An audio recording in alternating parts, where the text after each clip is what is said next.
Hello everyone, welcome back to my YouTube channel GS by Priyanka.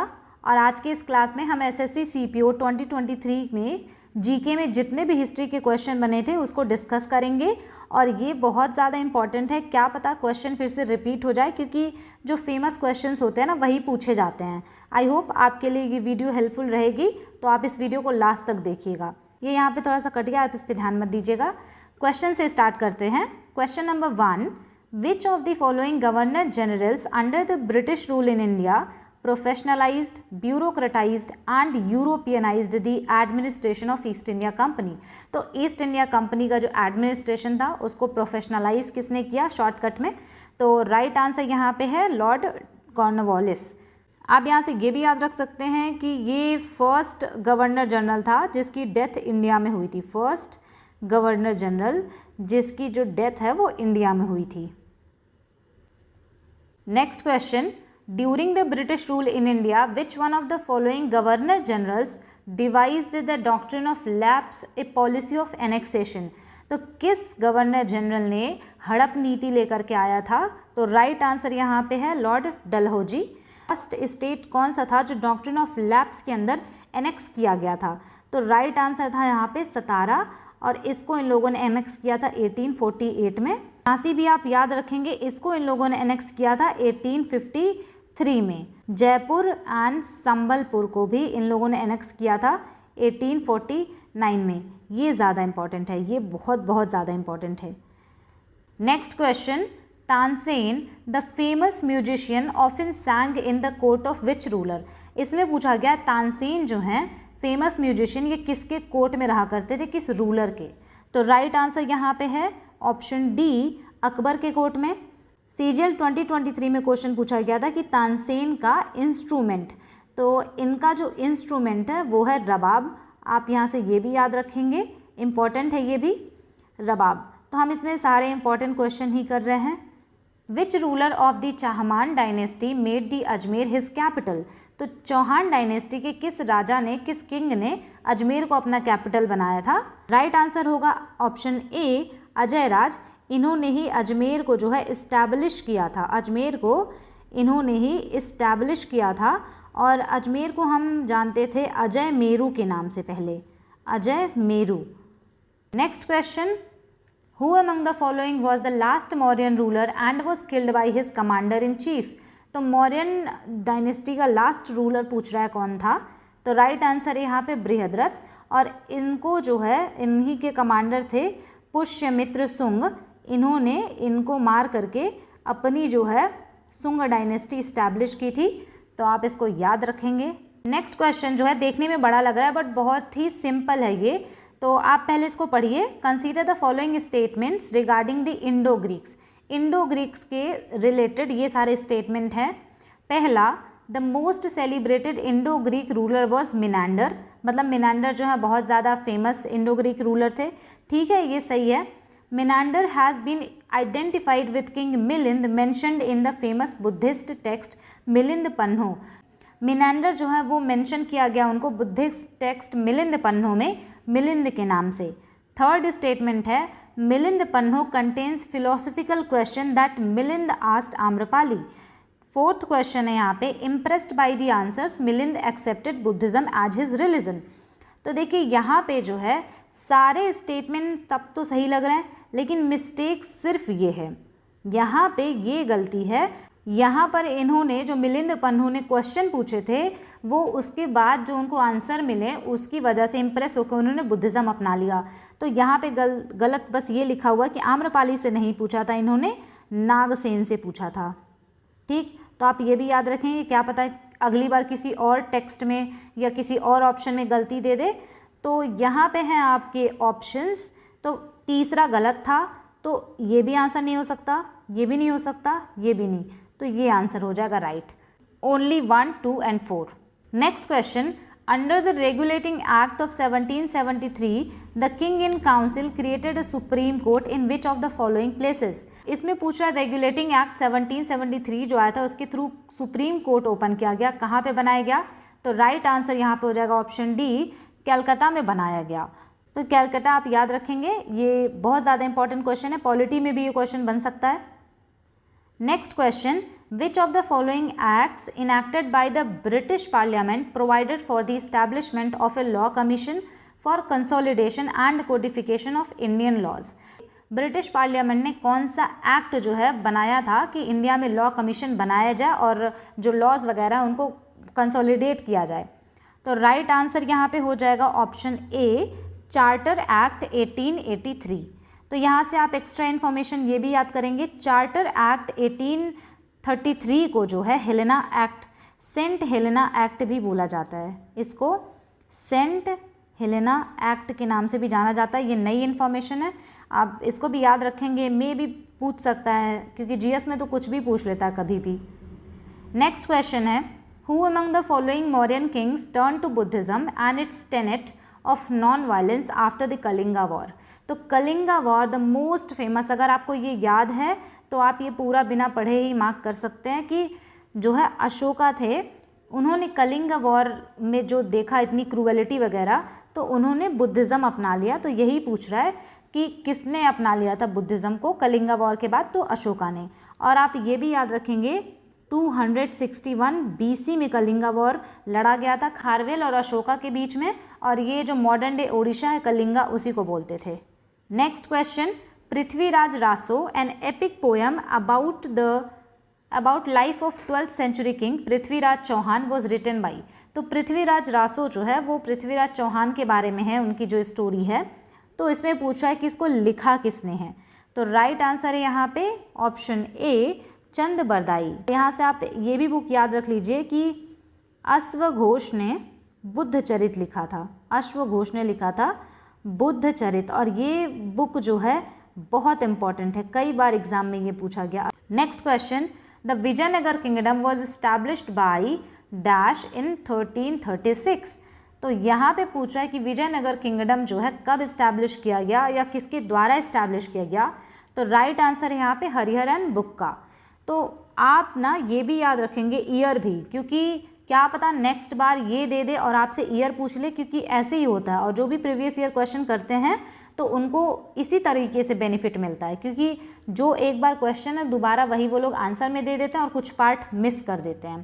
तो आप यहाँ से ये भी याद रखेंगे कि विजयनगर किंगडम के मोस्ट फेमस जो एक किंग थे कृष्णदेव राय, बहुत इम्पॉर्टेंट है। और ये तुलुव डायनेस्टी के थे, क्योंकि विजयनगर किंगडम में 4 डायनेस्टीज़ आई थी।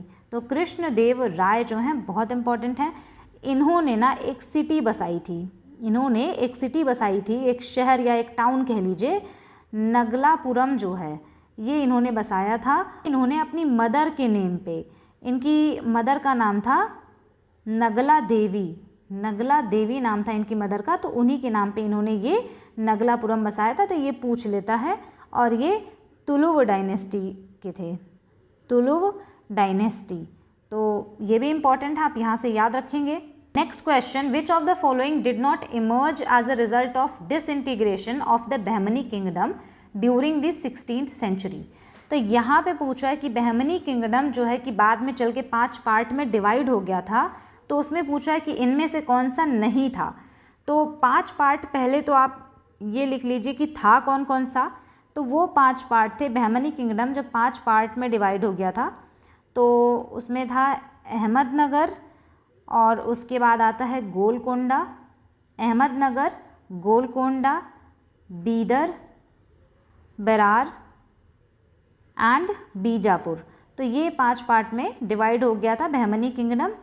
तो इसमें पूछा कौन सा नहीं था, तो आप देख लीजिए ऑप्शन डी, गौर जो है नहीं था, बाकी ये 5 पार्ट थे। तो इसको आप याद कर लीजिएगा।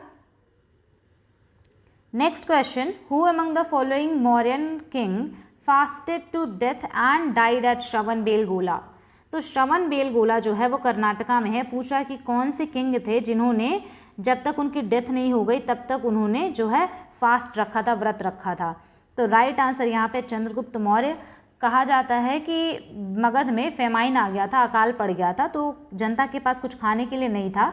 तो उस टाइम पे चंद्रगुप्त मौर्य जो है वो चले गए थे श्रवणबेलगोला कर्नाटका में, और वहाँ पे उन्होंने साललेखना के थ्रू अपने जो प्राण है उसको त्याग दिए। और साललेखना ये जो है एक ट्रेडिशन है जो कि जैन धर्म से बिलोंग करता है। और इसमें क्या होता है कि एक इंसान तब तक भूखा प्यासा रहता है जब तक उसकी जान ना निकल जाए। तो ये साल लिखना भी याद रखिएगा, बहुत इंपॉर्टेंट टर्म है ये और जैन धर्म से ये रिलेटेड है।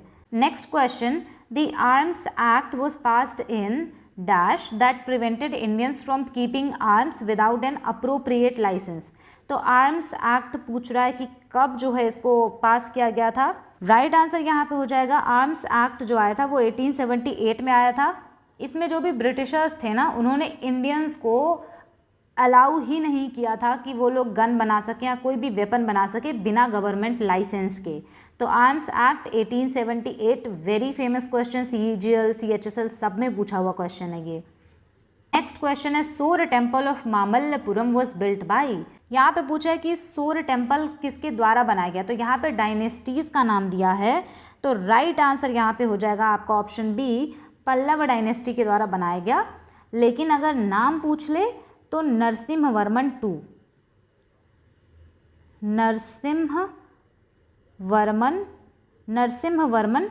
टू ने बनवाया था इसको। तो आप यहाँ से याद रखेंगे। और आप ये भी याद रख लीजिएगा कि महाबोधि टेम्पल जो है, Mahabodhi temple very famous temple, ये बिहार में है और इसको अशोका ने बनवाया था, अशोका ने। और उसके बाद आप ये भी याद रखेंगे विरूपाक्ष टेम्पल जो है वो कर्नाटका में है। और ये आप याद रखेंगे इसको बनाया किसने था, खनदंडेशा ने बनवाया था। Next question, Siddheshwar Mahadev temple in Bengal depicts the architecture of which dynasty. तो सिद्धेश्वर महादेव टेम्पल, पहली बात तो आप ये याद रखिएगा है कहाँ पे, तो ये बंगाल में है। इसका आर्किटेक्चर पूछ रहा है। तो राइट आंसर यहाँ पे हो जाएगा ऑप्शन बी, पाल डायनेस्टी का जो है इसमें स्ट्रक्चर दिखाई पड़ता है। Next question, Malavikagnimitra a drama of 5th century CE was written by. तो इसमें मालविका और अग्निमित्र के बारे में स्टोरी है इस बुक में। तो पूछ रहा है कि इसको लिखा किसने है। तो राइट आंसर यहाँ पे हो जाएगा कालिदास ने। और ये बहुत ज़्यादा इम्पॉर्टेंट इनकी जो बुक है आप याद रखेंगे, मेघदूतम और मालविकाग्निमित्र है ही, और कुमार संभव। इंपॉर्टेंट बुक्स हैं ये इनकी तीनों, कई बार एग्जाम में मेघदूतम, कुमार संभव ये सब पूछा गया है। Next question, Ravanphadi cave and Durga temple at Aihole portray the architectural style of which dynasty. तो किस डायनेस्टी के टाइम पे बना था। राइट आंसर यहाँ पे हो जाएगा A, Chalukya dynasty. Next question, the star shaped temples were built during the reign of. किसके रूल के टाइम पे स्टार शेप्ड टेम्पल्स बनाए गए थे। तो यहाँ पे राइट आंसर है आपका बी, होयसाल डायनेस्टी के टाइम पर। Next question, which Rajput princess belonged to the bhakti tradition of the medieval India whose songs were devoted to lord Krishna. तो यहाँ पे पूछा जा रहा है कि कौन सी राजपूत प्रिंसेस थी जो कि बहुत बड़ी भक्त थी लॉर्ड कृष्णा की। तो आप सब जानते हैं, राइट आंसर यहाँ पे मीराबाई।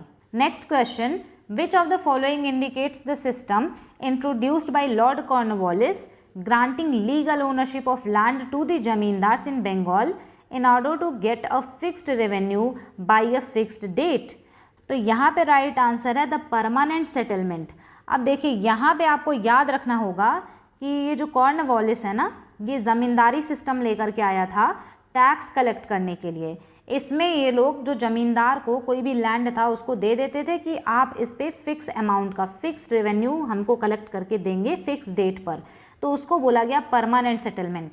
तो आपसे क्वेश्चन ऐसे भी पूछा जा सकता है कि इसको लेकर कौन आया था, तो लॉर्ड कॉर्नवालिस।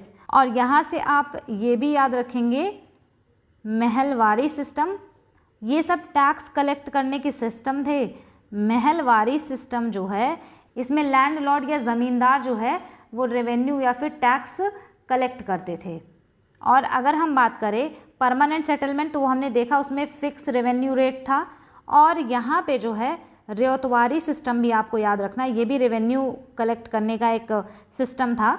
इसको कई बार पूछा गया कौन लेके आया था। तो रेतवारी सिस्टम थॉमस मुनरो लेकर के आया था 1820 में। कई बार पूछ लेता है कि कहाँ कहाँ ये लेकर के आया गया था। तो ये मद्रास एंड बॉम्बे, एक दो जगह और भी था लेकिन वो इम्पोर्टेंट नहीं है। मद्रास एंड बॉम्बे में रेतवारी सिस्टम था।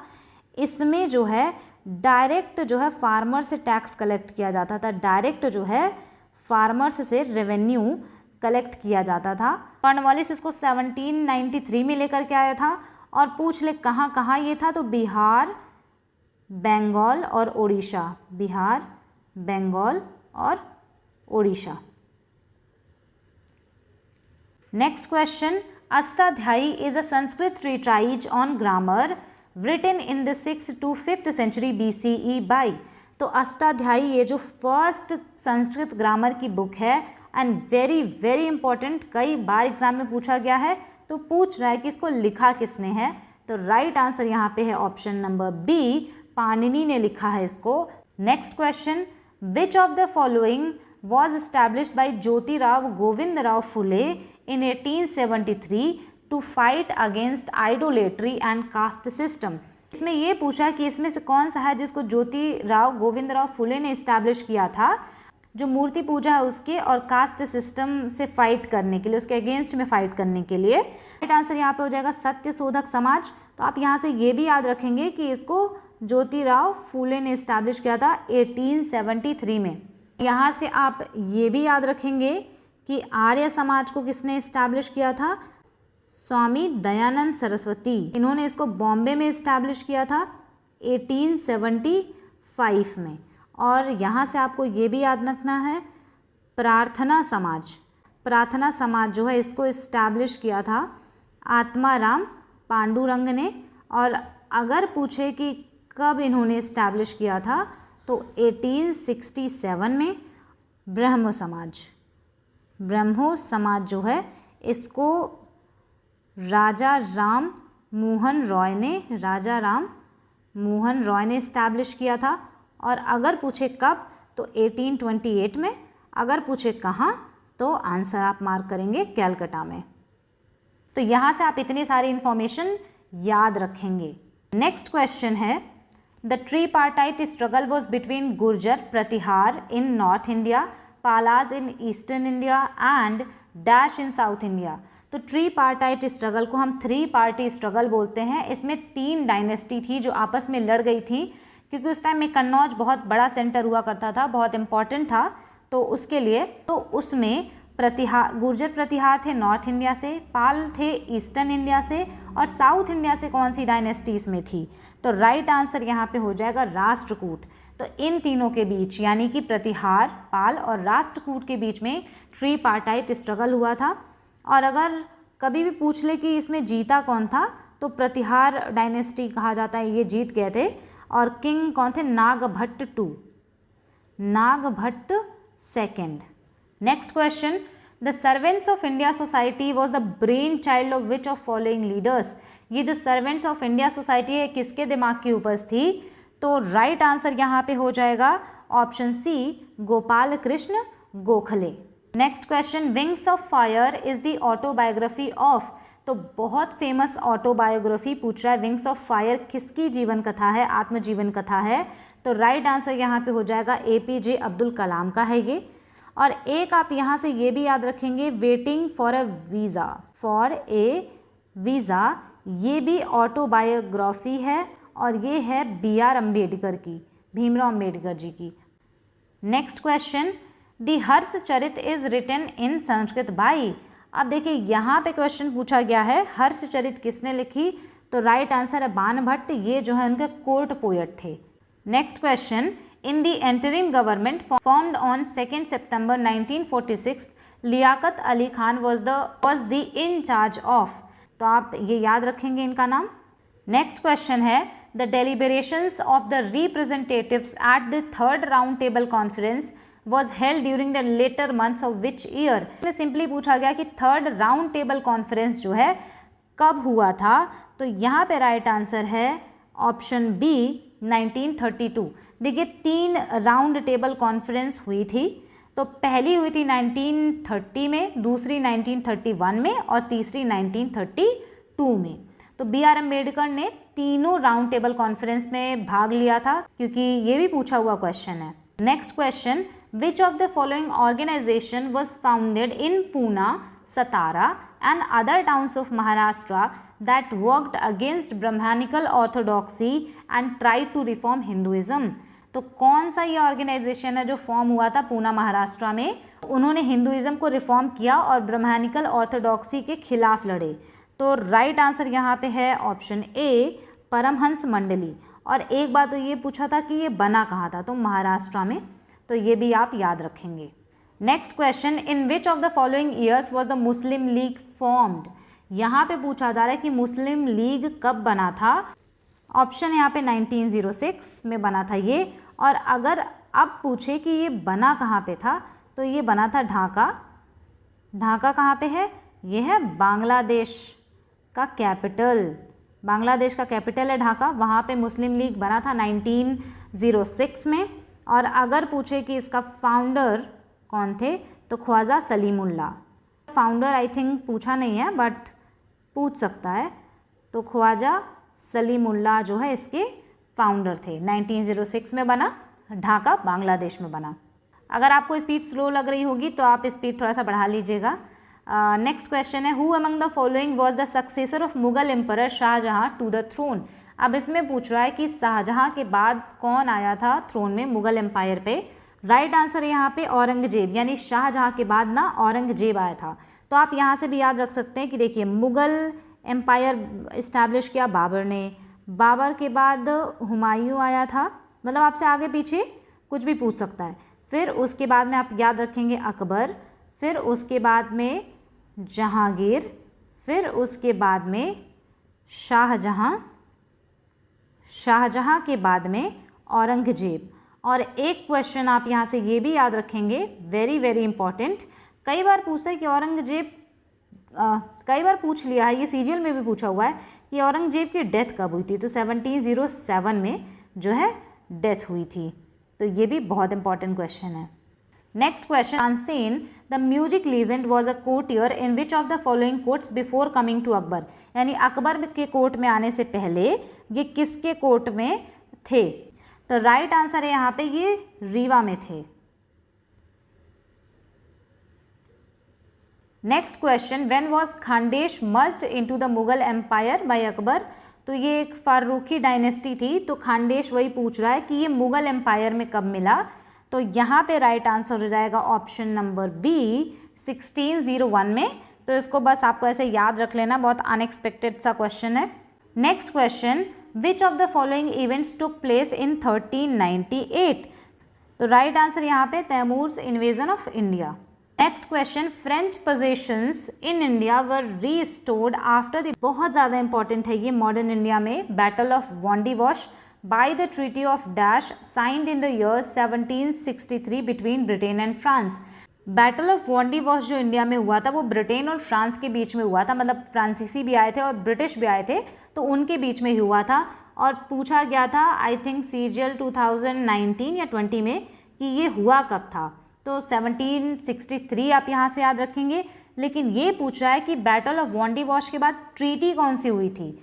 तो राइट आंसर यहाँ पे हो जाएगा ट्रीटी ऑफ पेरिस। तो यहाँ से आप पूरा याद रखेंगे कि ये हुआ कब, किनके बीच में हुआ, क्योंकि कई बार ना ऐसे भी क्वेश्चन पूछ लिए जाते हैं। ये भी बहुत ज़्यादा इंपॉर्टेंट है ना। ट्रीटी ऑफ पुरंदर कई बार पूछा गया है कि ट्रीटी ऑफ पुरंदर जो है ये कब हुई थी, तो इसका डायरेक्ट ईयर पूछा हुआ है। आप याद रखेंगे 1665 में हुआ था। और ये ट्रीटी साइन की गई थी ब्रिटिश और मराठा एम्पायर के बीच में। और आपको एक याद रखना है treaty of Salbai, treaty of Salbai 1782, और ये हुआ था फर्स्ट एंग्लो मराठा वॉर के बाद। लेकिन आपको ईयर याद रखना है, वो ज़्यादा इंपॉर्टेंट है। नेक्स्ट आपको याद रखना है ट्रीटी ऑफ श्रीरंगपट्टनम। ये टीपू सुल्तान और ब्रिटिशर्स के बीच जो बैटल हुई थी, वॉर हुई थी, उसके बाद ये साइन किया गया।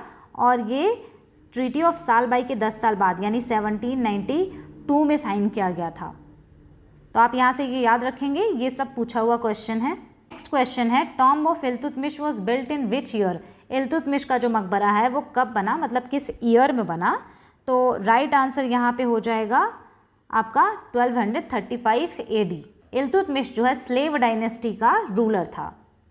और स्लेव डायनेस्टी बनाई किसने थी? तो कुतुबुद्दीन ऐबक ने। नेक्स्ट क्वेश्चन है, सिलेक्ट द इनकरेक्ट पेयर। यहाँ पे इनकरेक्ट पेयर जो है सिलेक्ट करना था। तो यहाँ पे दिया है चार मीनार, 1435 CE में बना, शहीद मीनार 1828 CE में बना, झूलता मीनार 1452 CE में बना और चार मीनार 1664 में बना। तो यहाँ पे आपका राइट आंसर हो जाएगा ये चार मीनार 1664 CE में नहीं बना था, बाकी सब सही है। तो आप ये सही वाला भी याद कर लीजिएगा, क्या पता बाद में इसका ईयर भी दे सकता है। नेक्स्ट क्वेश्चन है, who among the following Bahmani sultan was noted for cruelty and hence got the title as Zalim. इसमें से कह रहा है बहमनी किंगडम का कौन सा सुल्तान ऐसा था जिसको उसकी क्रूएलिटी के लिए, वो इतना क्रूर था कि उसको जालिम के नाम से जाना जाता था। तो राइट आंसर यहाँ पे हो जाएगा हुमायूं। और ये वो हुमायूं नहीं है, वो मुगल एम्पायर वाला, इसका पूरा नाम शायद अलाउद्दीन हुमायूं था, तो आप उसको कंफ्यूज मत होइएगा उससे, ये जो है बहमनी सुल्तान था। नेक्स्ट क्वेश्चन है, the 7 years of war in the 18th century was fought between Britain and, right answer यहाँ पे है फ्रांस। 7 year वॉर जो है वो लड़ा गया था फ्रांस और ब्रिटेन के बीच। Next question, the Rajpath was decided to be a permanent venue for the Republic day parade from which of the following years onwards. ये जो राजपथ है जिसको पहले किंग्स वे बोलते थे, अभी तो कर्तव्य पथ इसका नाम कर दिया गया है, तो इसको कब डिसाइड किया गया कि रिपब्लिक डे परेड यहीं पर होगा। तो राइट है यहाँ पे ऑप्शन बी, 1955 से डिसाइड किया गया कि ये रिपब्लिक डे परेड का वेन्यू होगा। Next question, who made the use of gun powder common in north India to defeat enemies. और ये क्वेश्चन भी कई बार पूछा गया है कि गन पाउडर का इस्तेमाल पहली बार वॉर में किसने किया था। तो राइट आंसर यहाँ पे हो जाएगा Babur. Who was the eldest of 4 sons of Babur. Babur के 4 बेटे थे, उसमें से पूछ रहा है कि एल्डेस्ट कौन सा था। राइट आंसर यहाँ पे हुमायूं। आप ऐसे भी देख सकते हैं कि बाबर के बाद हुमायूं ही गद्दी पर बैठा था, तो वो उसका बड़ा बेटा ही रहा होगा, तभी वो बैठा था। और अगर हम बात करें हुमायूं के बाद, देखिए सबसे पहले था हुमायूं और फिर उसके बाद कामरान, उसके बाद था अस्करी और उसके बाद आता है हिंडाल। तो ये 4 बेटे थे बाबर के। Next question, who among the following was the successor of Muhammad bin Tughlaq to the throne. Muhammad bin Tughlaq के बाद कौन बैठा थ्रोन में। देखिए ये बहुत इंपॉर्टेंट क्वेश्चन बनता है ना, डायनेस्टी का जो है, मतलब ईयर तो नहीं पूछा है लेकिन हमें पता होना चाहिए कि किस किंग के बाद कौन सा किंग आया, कौन सा रूलर आया, तो वो लाइन से आपको याद होना चाहिए। तो राइट आंसर यहाँ पे हो जाएगा सी, फिरोज शाह तुगलक जो है इसके बाद बना था। अगर इसका फाउंडर पूछे तुगलक डायनेस्टी का तो गयासुद्दीन तुगलक। गयासुद्दीन तुगलक का रियल नेम था गाजी मलिक, ये भी पूछा हुआ क्वेश्चन है। गयासुद्दीन तुगलक का रियल नेम था गाजी मलिक और उसके बाद ये आया था मुहम्मद बिन तुगलक जो क्वेश्चन में लिखा है, उसके बाद आया था ये फिरोज शाह तुगलक। तो ये 3 आप याद रखेंगे, इंपॉर्टेंट हैं। और अगर पूछे कि कब जो है इस डायनेस्टी को फाउंड किया गया, तुगलक डायनेस्टी को, तो 320 AD में। Next question, with which neighbouring country did India sign the Farakka treaty in 1966 for sharing of the Ganga waters and augmenting its flow। तो फरक्का ट्रीटी 1966 में साइन किया गया। आप यहाँ से ये भी याद रखेंगे, बांग्लादेश यहाँ पे राइट आंसर होगा। और आप ये ईयर भी याद रखिएगा क्योंकि इंपॉर्टेंट हो जाता है, मे भी पूछ सकता है दोबारा। नेक्स्ट क्वेश्चन है, Vallabh Bhai Patel and dash helped Gandhi ji in Kheda by organizing his tour of the villages and urging the peasants to stand firm against the government। तो वल्लभ भाई पटेल और किसने मिलके गांधी जी की हेल्प की थी खेड़ा मूवमेंट में। यहाँ पे राइट आंसर है इंदुलाल याजनिक और वल्लभ भाई पटेल, इन्होंने हेल्प की थी। गांधी जी के मूवमेंट्स बड़े इंपॉर्टेंट हो जाते हैं, हर बार पूछता है। तो आपको देखिए याद रखना है, चंपारण मूवमेंट हुआ 1917 में, उसके बाद ये खेड़ा हुआ। खेड़ा कब हुआ? 1918 में, खेड़ा सत्याग्रह। उसके बाद आया खिलाफत मूवमेंट, और ये हुआ 1920 में। उसके बाद हुआ नॉन कोऑपरेशन मूवमेंट जो था वो भी हुआ 1920 में। और सविनय अवज्ञा आंदोलन, सिविल डिसओबीडियंस मूवमेंट जो है ये हुआ 1930 में। और लास्ट यहाँ पे quit India movement, quit India movement हुआ 1942 में। आप यहाँ से ये याद रखेंगे, कई बार मैच द फॉलोइंग में ये ईयर मैच कराने को आ जाता है।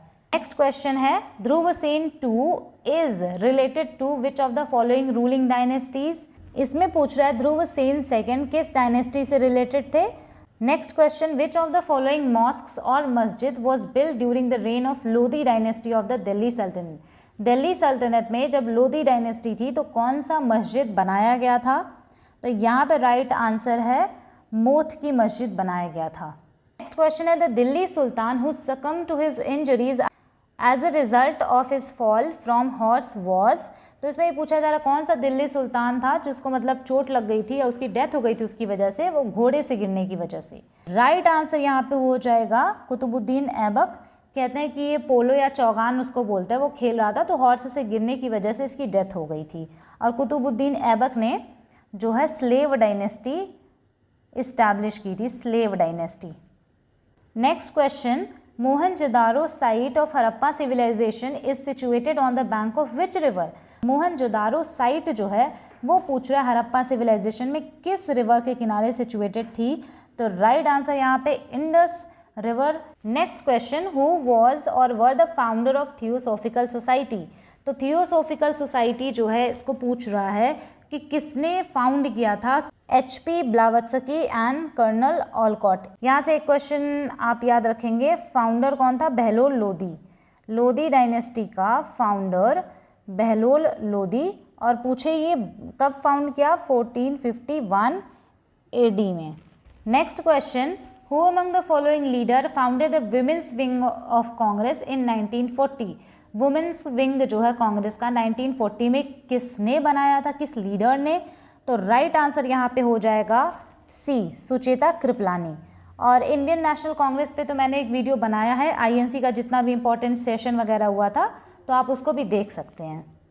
Next question who among the following was vice president of the interim government formed by Congress in 1946। तो इंटरिम गवर्नमेंट जो 1946 में बनी थी उसमें पूछ रहा है वाइस प्रेसिडेंट कौन थे। तो राइट आंसर यहाँ पे हो जाएगा Jawaharlal Nehru. Next question who among the following has written the biography of Buddha, Buddha Charit. ये क्वेश्चन देखिए मैंने उधर बताया था, तो इसमें पूछा है कि बुद्ध चरित किसने लिखा है। तो राइट ऑप्शन हो जाएगा यहाँ पे अश्वघोष। Next question who among the following designed a campaign that came to be known as the Rowlatt Satyagraha. तो रॉलेट सत्याग्रह पूछ रहा है कि किसका था ये। तो राइट आंसर यहाँ पे हो जाएगा महात्मा गांधी।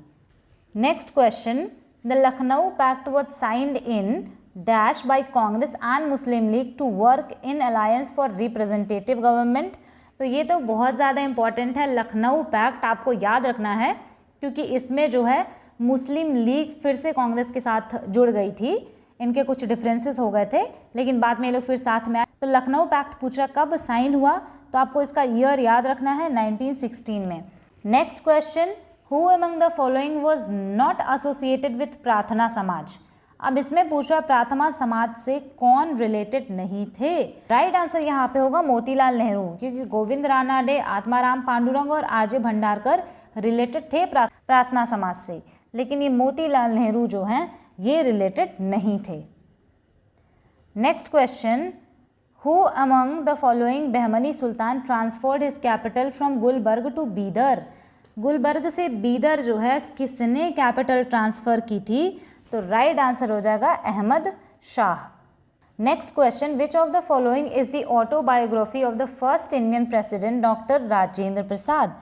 तो इसमें पूछा डॉक्टर राजेंद्र प्रसाद का जो है कौन सी ऑटोबायोग्राफी है। तो बहुत सिंपल है, आत्मकथा। इनकी ऑटोबायोग्राफी है आत्मकथा, जो कि ऑटोबायोग्राफी का मतलब ही होता है आत्मकथा। Next question the office of Diwane Insha dealt with which affair in administration. Diwane Insha पूछ रहा है कि किस डिपार्टमेंट की देखरेख करता था। तो state correspondence. Next question when was the national interim government of India formed under Jawaharlal Nehru. अब देखिए पूछ रहा है कि कब बना था। तो यहाँ पे हमने तो पीछे देखा 1946 में बना था, लेकिन अभी 20 सितंबर को बना था या 2 सितंबर को बना था, तो वो भी क्वेश्चन में था। तो राइट आंसर यहाँ पे हो जाएगा 2 सितंबर 1946 में। Next question, which of the following sultans of Delhi was appointed as Amir-e-Tuzuq means master of ceremonies before becoming the sultan? Right answer यहाँ पे हो जाएगा Alauddin. Next question, who among the following classical poets of the Sultanate period in India popularized Qawwali, a form of music which derive its name from the Arabic word qawwal meaning to speak? तो basically पूछा जा रहा है कव्वाली किसने invent की, तो right answer यहाँ पे हो जाएगा अमीर खुसरो. यहाँ पे क्वेश्चन पूछा जा रहा है कि कौन सी बंगाली एक इलिटरेट वुमेन, मतलब जिसको पढ़ना लिखना नहीं आता था, बाद में उन्होंने पढ़ना लिखना सीखा, उस समय में उन्होंने पढ़ाई लिखाई की जब वुमेन्स को एजुकेशन नहीं दिया जाता था, केवल घर के काम कराए जाते थे. तो राइट आंसर यहाँ पे हो जाएगा अमर जीवन बाई रस सुंदरी देवी. और अगर पूछे बंगाली में फर्स्ट ऑटोबायोग्राफी, तब भी यही आंसर होगा, अमर जीवन by Ras Sundari Devi. Next question, when was Atmiya Sabha founded to attack the evils within Hinduism? Atmiya Sabha को कब बनाया गया था जो हमारे हिंदुइज्म में कुछ बुराइयां फैल गई थी उनको अटैक करने के लिए, उनको सही करने के लिए? तो यहाँ पे राइट आंसर है ए. आत्मीय सभा राजा राम मोहन रॉय ने बनाई थी, इन्होंने फाउंड किया था और 1814 में किया था फाउंड, कहीं कहीं 1815 भी दिया, तो जैसा ऑप्शन होगा आप वैसा ही आंसर मार्क करेंगे.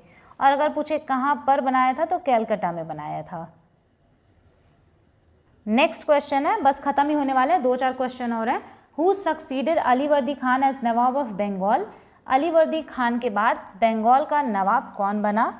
तो राइट आंसर यहाँ पे हो जाएगा सिराजुद्दौला. और अगर पूछे कि फर्स्ट नवाब ऑफ बंगाल, ये भी पूछा हुआ क्वेश्चन है, फर्स्ट नवाब ऑफ बंगाल, तो आप आंसर मार्क करेंगे मुर्शिद कुली खान. मुर्शिद कुली खान. और कब थे ये, कब से कब तक थे? 1717 से लेके 1727 तक. इनका रियल नेम था सूर्यकांत मिश्रा, वैसे आपको वो याद नहीं रखना है, बस फर्स्ट नवाब ऑफ बंगाल अगर पूछे तो मुर्शिद कुली खान. हमारा थर्ड लास्ट क्वेश्चन है ये, Europeans entered India with a mindset of trading only. This streak was initiated by which of the following European nation? तो यहाँ पे कह रहा है कि जो यूरोपियंस आए थे वो केवल व्यापार के मानसिकता से इंडिया में आए थे, तो ये किसने बोला, किसने इनिशिएट किया? तो राइट आंसर यहाँ पे हो जाएगा पोर्तुगीज़ ने बोला. उन्होंने बोला कि यूरोपियंस केवल और केवल इंडिया में ट्रेडिंग के माइंडसेट से आए थे. Next question, in which year Timur's invasion of Delhi took place? तो तैमूर ने कब इन्वेजन किया था दिल्ली का? तो राइट आंसर यहाँ पे हो जाएगा 1398. ये शायद पीछे भी क्वेश्चन पूछा गया था ना, ये लास्ट क्वेश्चन है, ये छूट गया था. फर्स्ट प्रेसिडेंट ऑफ IOC यानी कि इंटरनेशनल ओलंपिक कमेटी के पहले प्रेसिडेंट कौन थे, ये पूछा गया था. तो राइट आंसर यहाँ पे हो जाएगा डेमेट्रियस विकेलस. तो ये बहुत ज़्यादा इंपॉर्टेंट क्वेश्चन है.